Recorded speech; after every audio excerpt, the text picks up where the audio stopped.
मनै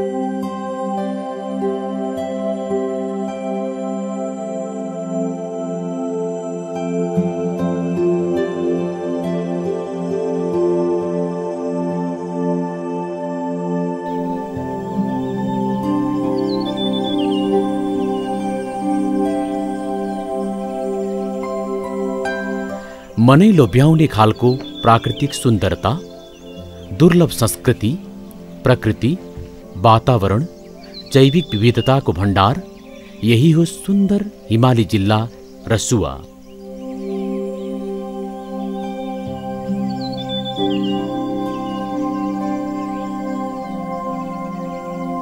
यहाँको प्राकृतिक सुन्दरतामा रमाउन वर्षेनी हजारौं विदेशी तथा स्वदेशी पर्यटकहरू आउने गर्छन्। प्रकृति र संस्कृतिको बेजोड संगम यस जिल्लामा विभिन्न किसिमका अभाव र समस्याहरू पनि उत्तिकै भेटिन्छन्।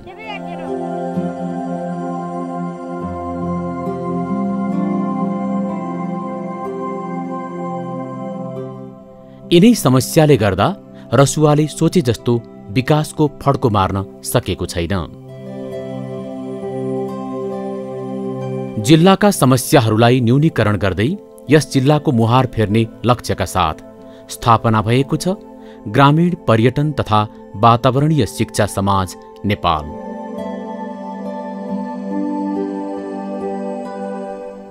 सन् 2009 मा स्थापना भएको यस सामाजिक संस्थाले सुन्दर रसुवालाई कार्यात्मक रूपमा झन सुन्दर बनाउन विभिन्न किसिमका पहलहरू गर्दै आएको छ। काठमाडौँबाट गतलाङसम्म चाहिँ 150 किलोमिटरको बाटो हो, धुरी हो, तर धेरै दुर्गम क्षेत्र पर्यो। किनभने यो संस्थागत हिसाबमा अथवा व्यक्तिगत हिसाबमा चाहिँ अलिकति पछाडिको ठाउँ थियो, एरिया थियो। अनि त्यतिखेर यो टुरिज्म पनि उति लागु थिएन यो ठाउँमा। त्यस कारणले मैले चाहिँ यो ठाउँ प्रमोट गर्नलाई, यो ठाउँलाई चाहिँ राम्रो ल्याउनलाई चाहिँ संस्थागत पनि अलिकति दह्रो हुनुपर्ने रहेछ भन्ने हिसाबले चाहिँ मेरै नेतृत्वमा हाम्रो यो आर्टिस्ट नेपाल भन्ने चाहिँ इस्टाब्लिस भयो। अनि त्यसपछि लगातार हामी काम गर्दै आइरहेका छौँ। हिमाली जिल्ला रसुवामा ग्रामीण पर्यटन तथा वातावरणको क्षेत्रमा प्रशस्त सम्भावनाहरू छन् र पनि यहाँका जनताले यसबाट खासै लाभ लिन सकेका छैनन्। आफ्नो गाउँमा भएको स्रोत र साधनबाट जनताहरूले उचित लाभ लिन सकुन् भनेर यस संस्थाले स्थापना कालदेखि नै विभिन्न किसिमका कार्यक्रमहरू सञ्चालन गर्दै आएको छ।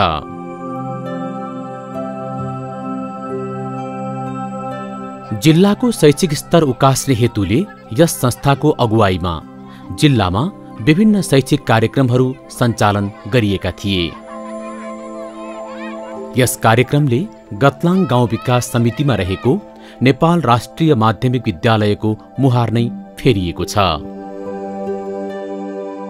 स्पेनमा अवस्थित ओर्चे नेपाल नामक संस्थाको आर्थिक सहयोगमा यस विद्यालयका सबै कक्षा कोठाहरूमा फलामे ढोका निर्माण गरी विद्यालयलाई शैक्षिक सामग्री तथा आवश्यक डेस्क बेन्च समेत उपलब्ध गराएको थियो।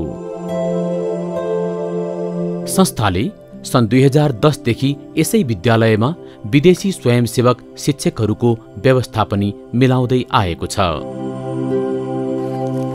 खानेपानीको समस्यालाई मध्यनजर गर्दै यसै संस्थाको पहलमा गतलाङ गाउँमा ट्याङ्की निर्माण गरी यहाँका बासिन्दालाई शुद्ध खानेपानी आपूर्तिको व्यवस्था गरिएको छ।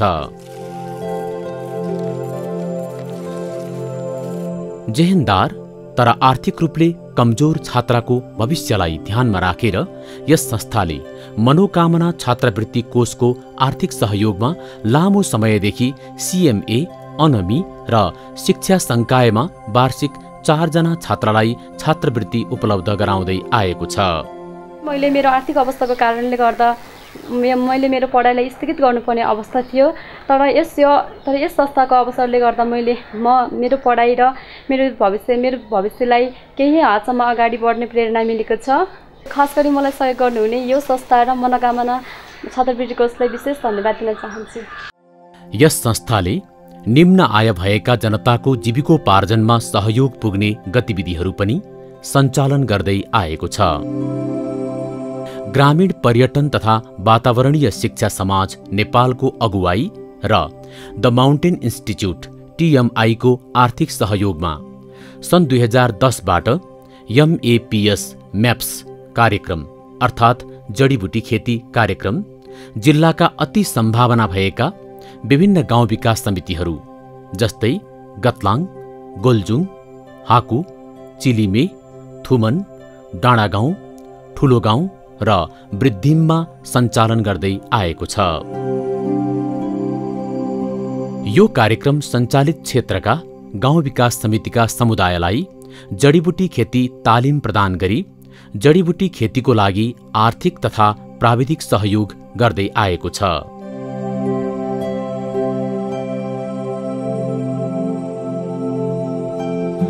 कार्यक्रम सञ्चालन भएपछि यी गाउँका किसानहरू आफूले गर्दै आएको परम्परागत खेती छाडेर व्यावसायिक जडीबुटी खेती गर्न थालेका छन्।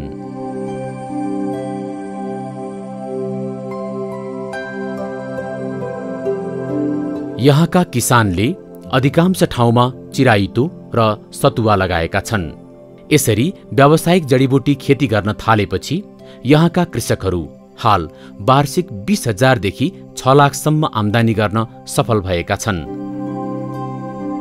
यसबाट उनीहरूलाई आर्थिक लाभ मिल्दै आएको छ भने जिल्लामा यस्ता कार्यक्रमले युवाहरूमा समेत जडीबुटी खेतीमा आकर्षण बढेको पाइन्छ।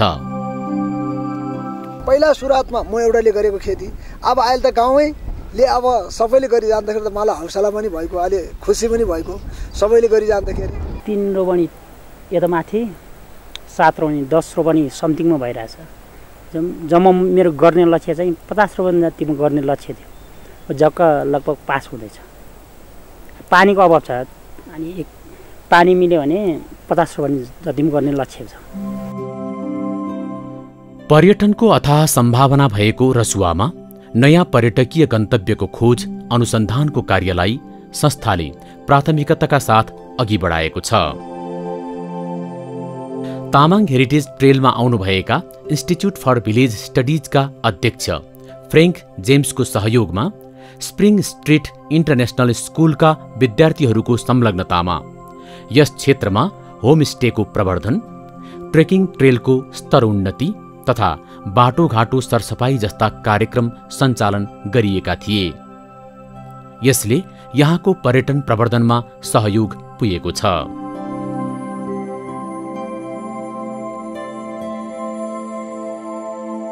तामाङ सम्पदा मार्गको लागि नेपालको लोन्ली प्लानेटमा सूचीकृत रहेको हिमालयन अनफर्गटेबल एडभेन्चर नामक ट्रेकिङ कम्पनीसँगको सहकार्यमा यस संस्थाले यसै क्षेत्रको संस्कृति संरक्षण र विकासका लागि विभिन्न कार्यक्रमहरू सञ्चालन गर्दै आइरहेको छ। संस्कृति संरक्षण नै पर्यटन विकासको प्रमुख आधार रहेको र पर्यटन विकासले स्थानीयको दैनिकीमा परिवर्तन ल्याउने कुरालाई मनन गर्दै संस्थाले तामाङ सम्पदा मार्गमा यस्ता कार्यक्रमहरू सञ्चालन गर्दै आएको हो।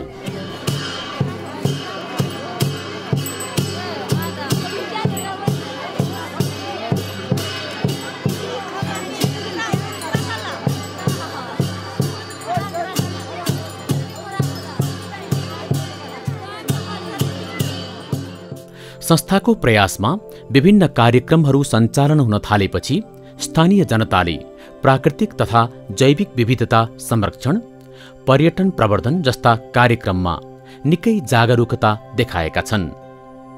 यो सबै स्थितिलाई मूल्याङ्कन गर्दा गाउँमै केही गर्न सकिन्छ भन्ने वातावरण समेत बन्दै आएको छ।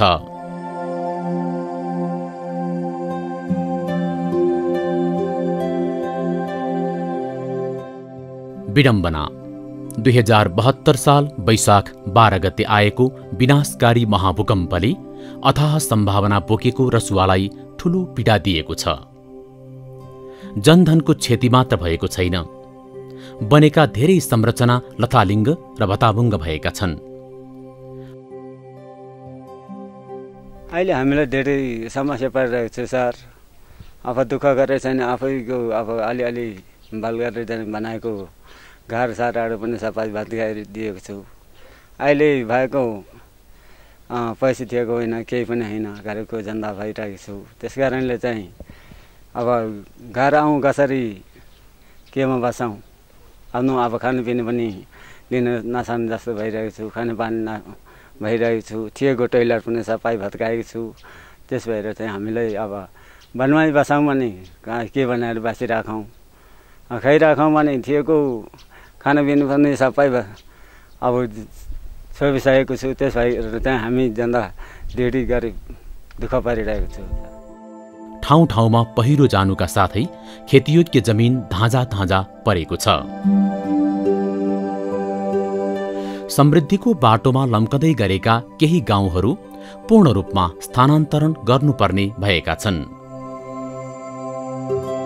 खास गरी महिला, बुढाबुढी र बालबालिका प्रत्यक्ष रूपमा प्रभावित बने।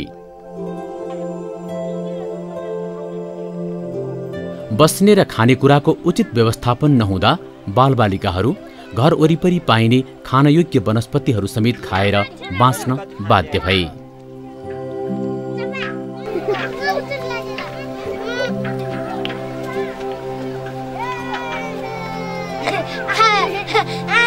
यो भूकम्पले गर्दाखेरि त महिलाहरूलाई त धेरै समस्या भयो नि त है। अब घरमा बस्नु पाएन, बच्चाहरूलाई लाउनु पाएन, खाना राम्रो दिनु पाएन, घर नै छोडेर अब त्यतिकै वनमा बस्दाखेरि त धेरै नै समस्या भयो नि त महिलाहरूलाई। यसै विनाशकारी महाभूकम्पले रसुवावासीलाई पुर्याएको पीडामा मलम लगाउने हेतुले ग्रामीण पर्यटन तथा वातावरणीय शिक्षा समाज नेपालको अगुवाईमा the mountain institute for village studies, ओर्चे नेपाल एवं स्नेहा नामक संस्थाको आर्थिक सहयोगमा राहत वितरण गरिएको छ। सचिवज्यूले चाहिँ त्यहाँको चाहिँ वार्ड वाइजमा प्रत्येक 2-2 जना मान्छे 3-3 जना मान्छेले चाहिँ नाम लिस्ट गर्नुभएको छ हैन। हो त्यो नाम लिस्ट गरेको अघिदेखि नै रेडी गरिसक्नु पर्छ। अनि त्यो सामान चाहिँ अब प्रत्येक वार्डबाट 2-2 जना आउनुहुन्छ अनि त्यो उहाँले लिएर जानुहुन्छ सँगै, अनि त्यहाँ चाहिँ उहाँले बाँडफाँड गर्नुहुन्छ।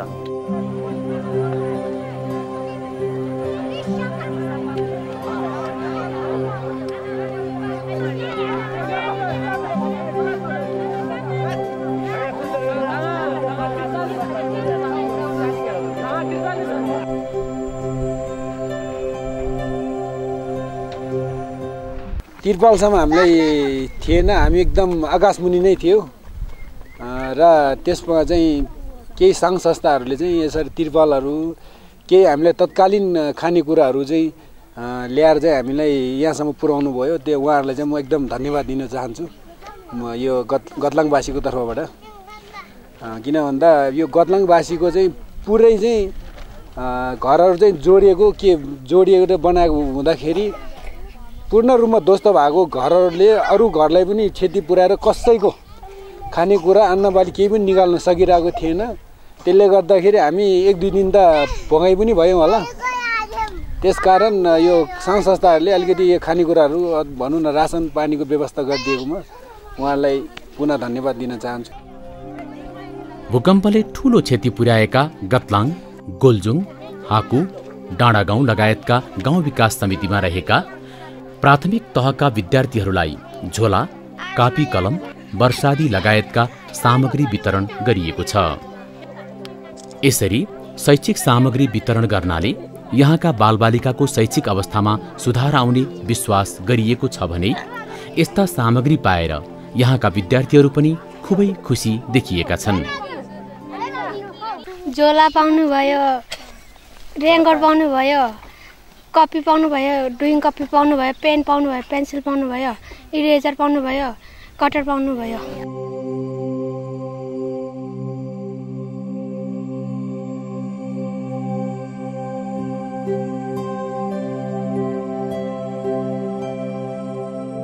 एउटा ड्रइङ कपी, एउटा पेन्सिल अनि एउटा पेन्सिल अनि एउटा पेन, इरेजर, कटर, त्यति अनि कपी, त्यति 2टा copy.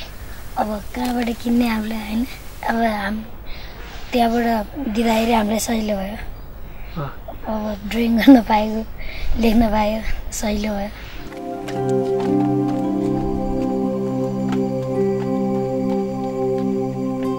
The mountain institute for village studies ओर्चे नेपाल स्नेहा नामक संस्थाकै आर्थिक सहयोगमा गतलाङ गाउँ विकास समितिका बासिन्दालाई म्याट्रेस, नुन, तेल, चामल, लत्ता कपडा एवं अन्य आवश्यक सामग्रीहरू वितरण गरिएको छ।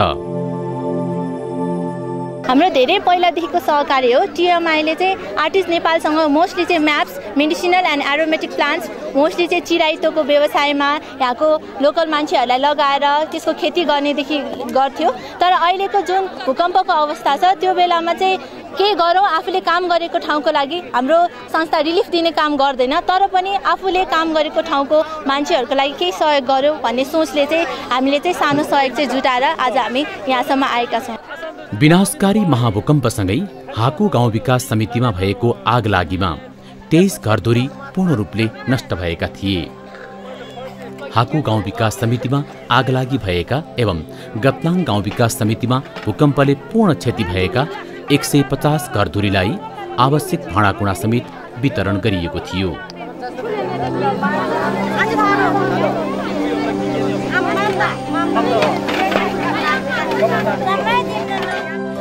ग्रामीण पर्यटन तथा वातावरणीय शिक्षा समाज नेपालको अगुवाईमा भएका राहत वितरणका यी गतिविधिले पीडामा छटपटाएका रसुवावासीलाई केही मात्रामा भए पनि राहत मिलेको छ।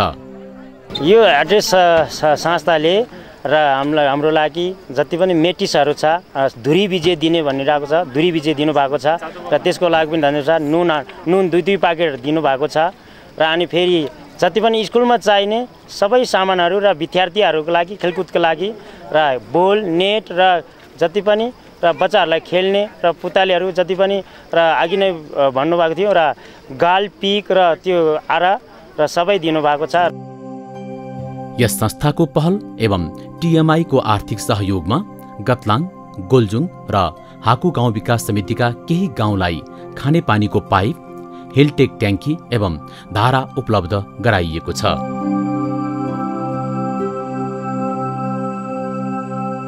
महाभूकम्पका कारण पुराना संरचनाहरू भत्किएको बेला भएका यस्ता सहयोगले यहाँका बासिन्दालाई ठूलो राहत मिलेको छ। भूकम्पपछि चाहिँ कुनै पानीको मुहानहरू, त्यो मुहानहरू सुकेको, कतै कतै मुहानै नभएको ठाउँमा चाहिँ पानी आएको, त्यस कारणले पनि अनि त्यस मुहान सुकेर अनि यहाँ पाइप लाइनहरू पनि अब पुरिएको अवस्थामा छ, कुनै चाहिँ टुटफुट भएको छ। त्यस कारण पनि अहिले यो एकदमै पानीको चाहिँ समस्या छ। त्यो सँगसँगै मान्छेहरू जुन ओपन फिल्डमा बसिरहेको छ तिनीहरूको लागि चाहिँ अहिले चाहिँ यो टोइलेटको चर्बीको चाहिँ एकदमै समस्या छ। खुल्ला मैदानमा चाहिँ चर्बीमा चाहिँ खुल्ला ठाउँमा चाहिँ चर्बी गरेको अवस्थामा त्यहाँबाट चाहिँ दुर्गन्ध फैलिने, रोग फैलिने चाहिँ एकदमै डर चाहिँ त्यसपछि चाहिँ त्यसको चाहिँ व्यवस्थाको लागि मैले चाहिँ विभिन्न डोनरहरू टिएमआई अनि त्यसपछि इन्स्टिच्युट फर भिलेज स्टडिजसँग पनि कुरा गर्दैछु, विभिन्न सङ्घ संस्थाहरू सरकारी लेभलमा पनि यसको धेरै रिक्वेस्टहरू गर्दैछु। प्रकृतिको अनुपम भण्डार तथा संस्कृतिको अमूल्य सम्पत्तिले भरिपूर्ण भएको तर महाभूकम्पले क्षतविक्षत बनाएको रसुवाको उन्नतिका लागि आगामी दिनमा यस संस्थाले अन्य विविध गतिविधिहरू सञ्चालन गर्ने योजना बनाएको छ। यसको लागि यिनै सहयोगी संस्थाहरूले आउँदा दिनहरूमा पनि विभिन्न रचनात्मक कार्यक्रम सञ्चालन एवं आर्थिक सहयोग उपलब्ध गराउने छन् भन्ने अपेक्षा ग्रामीण पर्यटन तथा वातावरणीय शिक्षा समाज नेपालले लिएको छ। आगामी दिनमा यस संस्थाले सञ्चालन गर्ने जनमुखी कार्यक्रमहरूले रसुवालाई समृद्धिको बाटोमा अघि बढाउन थप मद्दत पुर्याउनेछ भन्ने विश्वास गरिएको छ। ग्रामीण पर्यटन तथा वातावरणीय शिक्षा समाज नेपालका हरेक गतिविधिहरूमा सहयोगी हातहरू अघि बढिरहन्।